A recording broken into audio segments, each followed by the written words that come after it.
がなぜわざわざと武家の娘が屋敷で静かに暮らせ。夫婦がどうだ。なおのことくだらん。私は女だ。無事に帰り山田だ。Welcome.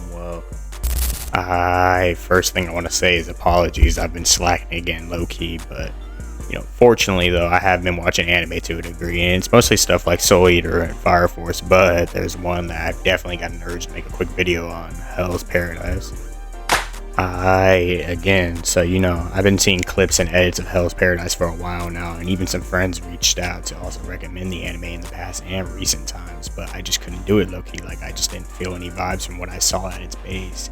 My thoughts on it prior were that it was underhyped for a reason. Like, by no means is it bad after personally watching it twice through, but I could definitely at first see what could have been holding it back. But I said, oh hell nah, this shit is peak.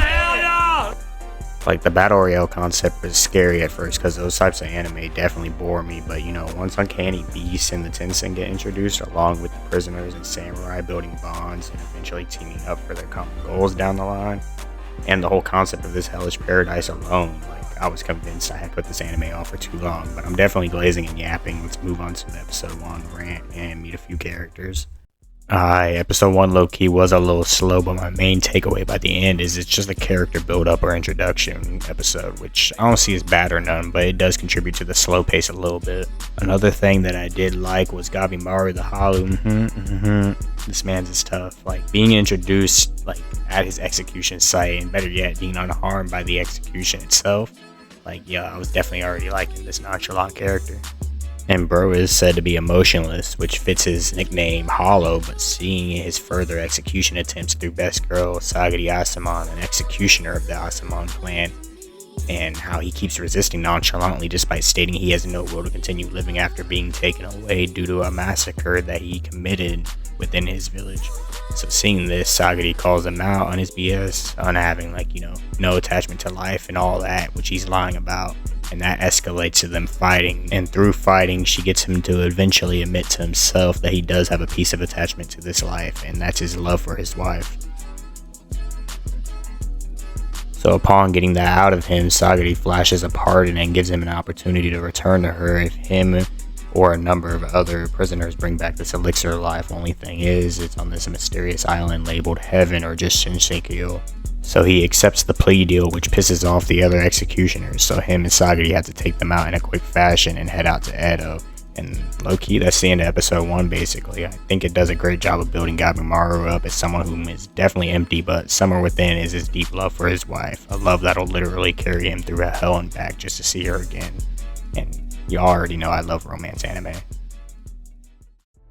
Next up I want to speak on the Tensei, because they are low-key very imposing villains that our protags come to learn more about. So at first they are low-key shown as and even spoken of to be these godlike beings that rule this island, but as the anime moves along they just become weirder yet more interesting as well. Like, they look calm and beautiful even, especially Tao Fa, but within they are plant-like, like just straight vines as organs, and it even lets them regenerate from what would be fatal blows to humans in mere moments. They are basically so unfair without any further info on them, and early on that's shown with the first couple of sightings of these beings from the prisoner and samurai spas, especially with Zhu Jin and what he did to my boys Tenza and Shion. Like, that was low-key a sad episode for me, for real. We do learn a lot more on them, such as their near immortal lifespans already stretching over centuries, and how they use Tao in order to do so, basically that fruit of immortality mentioned from earlier. And they see humans from the outer world as insignificant critters whose only purpose is to fuel their further studies and immortality. So all in all, in my opinion, these niggas gotta go. They are literally gods, and they won't let our protags leave the island. Even Gabimaru is at a disadvantage early on, but I won't spoil anymore because I want to hear y'all's opinions after checking this out. But let's move on to my final thoughts of season 1. Okay, so I'm going to go ahead and add this to my final thoughts, but the two power systems, or better called techniques, that were used in this anime, that being Tao and Ninjutsu, which was primarily used by Gabimaru and Yuzahiro, were, like, in my opinion, really cool, and there's a lot more depth to them in season 2, so that's why I'm not going to yap on them too much, but it's sort of like Chakra and Ki from Dragon Ball and Naruto, so I just wanted to add that real quick. So now, all in all, I did love season 1 of Hell's Paradise, and it took me on a run of enjoyment that I definitely didn't expect prior to finally watching it.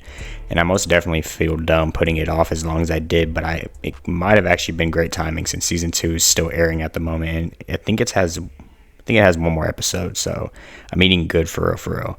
But to wrap it up now, y'all should definitely go check this anime out, even if you have some skepticism still after my lackluster convincing. And that's all low key. And if you like the vid, leave a like and maybe even sub up to stay checked into the upcoming videos that I got planned out. And maybe I'll do a JJK rant here soon. But for real, I'll see ya. 領域展開領空所